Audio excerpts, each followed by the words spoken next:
Okay, everybody. Well, this is awkward. The the owner sent me an email telling me he had a small family emergency and was going to have to do it another time. So I guess we'll have to wait to close the deal until next weekend. But I can show you a little bit of the boat and some of the things that you might want to look for if you're in the market for a used boat. All right. Remember I told you about the decks. So as you can see, it's old. These are in dire need of cleaning. Probably some paint. Not probably, definitely. But look at the lines on this boat. I mean, it's very traditional. And as far as soft decks are concerned, I walked around here myself, tapping, and I couldn't tell the difference until someone pointed it out to me. But I don't know if you can hear this or not, but hear the... Okay, it's kind of a crisp sound to it. Now listen to this. Hear that thunk? And it actually goes down a little bit. Okay, that's a soft deck. So I'm going to have to drill a hole, a large one like you do for installing doorknobs, and get in there, scrape it out, and re-glass over it. Or before I do that, fill it with foam and marine expanding foam, and then glass over it again in order to keep that deck solid. Okay, now this is aesthetic, but the tow rail is going to need to be replaced. I don't know if I should sand it down, if there's enough really to sand and revarnish. But over here, the jib track is sitting on cracked wood. And when you put loads on that, I mean, that's just an accident waiting to happen. So, that'll be fun, a good learning experience.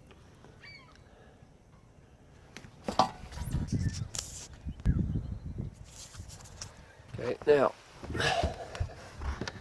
the bedding on the stainless looks pretty good. There's a little bit of cracking, so just to be thorough, I am probably going to end up rebedding a lot of this. And this is the best I could do with the rigging. If you can, the turnbuckles here are brass, which is good because brass is, as far as metals are concerned, brass is is copper mixed with a bit of tin, and it's very resistant to corrosion. I don't see any stress issues there at all, nor do I see them here. You get a little bit of cracking over there in the laminate. But this does seem to be, coming up there a little bit, so I'm going to have to rebed that. So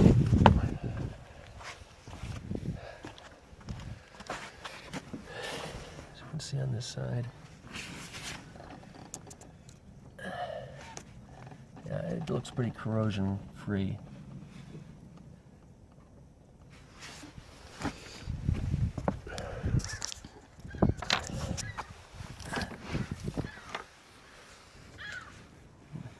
One more time, just for good measure.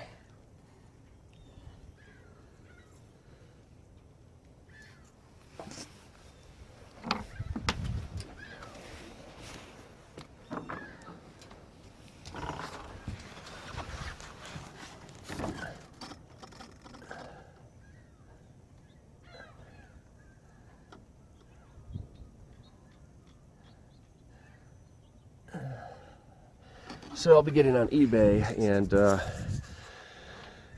looking for as many used brass parts as possible.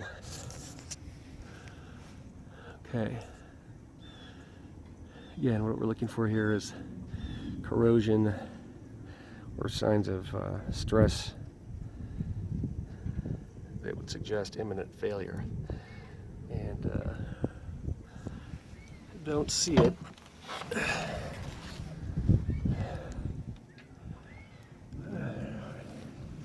Anywhere on the base of the mast. Of course,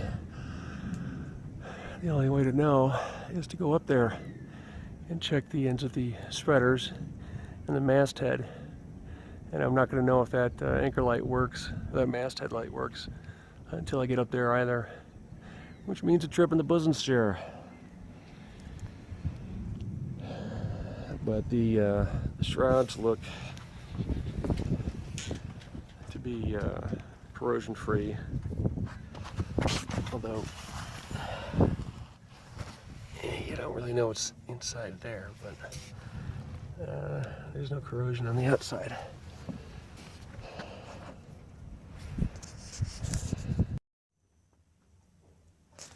I don't know how long this has been off. So this is another concern I've got. The chain plate has been completely glassed in on the gusset there, which means it's very strong, but it also means that I can't get in there to see what kind of condition the chain plate's in. But I also learned that oh, you probably can't see that going down. It extends all the way down the hull. Something I didn't see before. So I did check online to just do a quick check on the title to see if there are any liens on it. And under the cursory check, nothing came back, so that's good. But that leaves a whole other video I can do, I suppose, on what you need to do to make sure that the title is clear. Those registration numbers always help.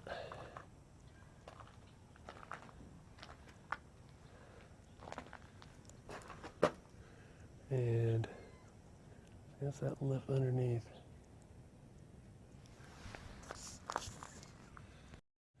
All right, another thing is there's nothing leading back to the cockpit, at least in terms of halyards.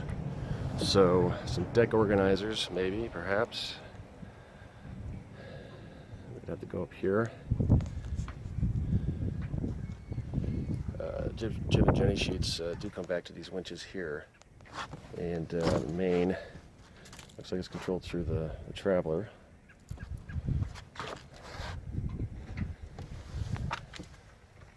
These lifeline stanchions I'm going to have to take care of.